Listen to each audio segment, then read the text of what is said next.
Assalamualaikum warahmatullahi wabarakatuh. Kami dari kelompok 6 akan mempresentasikan mengenai pengembangan bahan ajar akidah akhlak. Jenis-jenis media cetak. Media berasal dari kata Latin medium, yang berarti perantara atau pengantar. Artinya, media adalah perantara atau pengantar pesan dari sumber pesan kepada penerima pesan. Sedangkan percetakan secara harfiah berarti sebuah proses untuk memproduksi tulisan atau gambar, terutama dengan tinta di atas kertas, yang dilakukan secara massal dengan menggunakan mesin cetak. Untuk jenis-jenis media cetak, yaitu buku pelajaran, surat kabar dan majalah, ensiklopedia, buku suplemen, pengajaran berprogram, dan modul. Materi selanjutnya yaitu pengembangan dan pemanfaatan modul dalam pembelajaran. Modul merupakan suatu paket belajar yang berkenaan dengan satu unit bahan pelajaran. Dengan modul, siswa dapat mencapai dan menyelesaikan bahan belajarnya dengan belajar secara individual. Menurut Fembriarto, pembelajaran dengan modul memiliki ciri-ciri antara lain yaitu 1. Bersifat self-instruksional. Pengajaran modul menggunakan paket pelajaran yang memuat satu konsep atau unit dari bahan pelajaran. Sementara pendekatan yang digunakan dalam pengajaran modul menggunakan pengalaman belajar siswa melalui berbagai macam penginderaan, melalui pengalaman di mana siswa terlibat secara aktif belajar. Yang kedua yaitu pengakuan atas perbedaan-perbedaan individual. Pembelajaran melalui modul sangat sesuai untuk menanggapi perbedaan individual siswa, karena modul pada dasarnya disusun untuk diselesaikan oleh siswa secara perorangan. Oleh karena itu, pembelajaran melalui modul, siswa diberi kesempatan belajar sesuai irama dan kecepatan masing-masing. Yang ketiga yaitu memuat rumusan tujuan pembelajaran atau kompetensi dasar secara eksplisit. Tiap-tiap modul memuat rumusan tujuan pengajaran atau kompetensi dasar secara spesifik dan eksplisit. Komponen-komponen modul yaitu tinjauan mata pelajaran, pendahuluan, kegiatan belajar, latihan, rambu-rambu jawaban latihan, rangkuman, tes formatif, dan kunci jawaban tes formatif. Selanjutnya yaitu pemanfaatan modul dalam pembelajaran di kelas.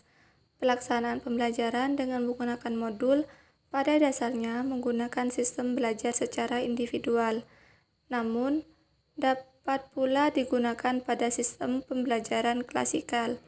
Jika pembelajaran bersifat individual, maka siswa akan belajar dari modul satu ke modul berikutnya sesuai dengan kecepatannya masing-masing.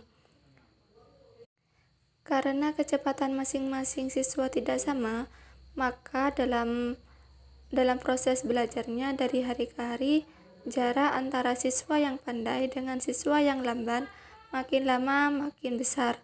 Teknik ini akan mudah bila di suatu kelas siswanya sedikit, namun jika jumlah siswa dalam suatu kelas jumlahnya banyak dan juga mata pelajaran yang dipelajarinya jumlahnya banyak, maka pelaksanaan pembelajarannya menjadi lebih rumit. Pembelajaran dengan sistem modul jika diterapkan untuk pembelajaran secara klasikal, maka siswa akan belajar dalam waktu bersamaan dan untuk melanjutkan ke modul berikutnya juga dapat bersamaan. Kepada siswa-siswa yang selesainya lebih cepat daripada teman-temannya, maka siswa tersebut akan memperoleh modul pengayaan untuk dipelajarinya dalam sisa waktu yang tersedia. Kemudian setelah itu dilakukan evaluasi yang dapat dikerjakan secara individual maupun secara klasikal. C. Pengembangan dan pemanfaatan handout dalam pelajaran.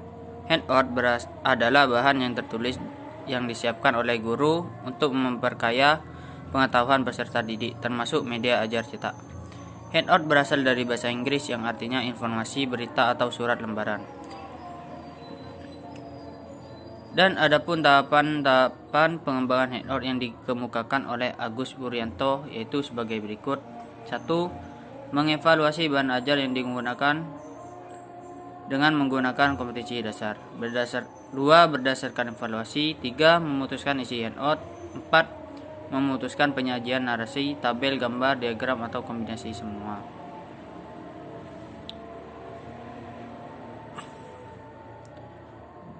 Dan adapun beberapa manfaat handout bagi peserta didik yaitu sebagai berikut. 1. Memperoleh informasi tambahan yang belum tentu mudah dicari di tempat lain. 2. Memberikan rincian prosedur atau teknik pelaksanaan yang terlalu kompleks apabila menggunakan media audio visual. 3. Materi yang terlalu panjang yang telah diringkas dalam bentuk catatan yang mudah dipahami. D. Pengembangan dan pemanfaatan LKS dalam pembelajaran. Tujuan penggunaan LKS atau lembar kerja siswa dalam proses belajar mengajar adalah sebagai berikut. Pertama, memberi pengetahuan, sikap, dan keterampilan yang perlu dimiliki oleh peserta didik. 2. Mengecek tingkat pemahaman peserta didik terhadap materi yang telah disajikan. 3. Mengembangkan dan menerapkan materi pembelajaran yang sulit disampaikan secara lisan.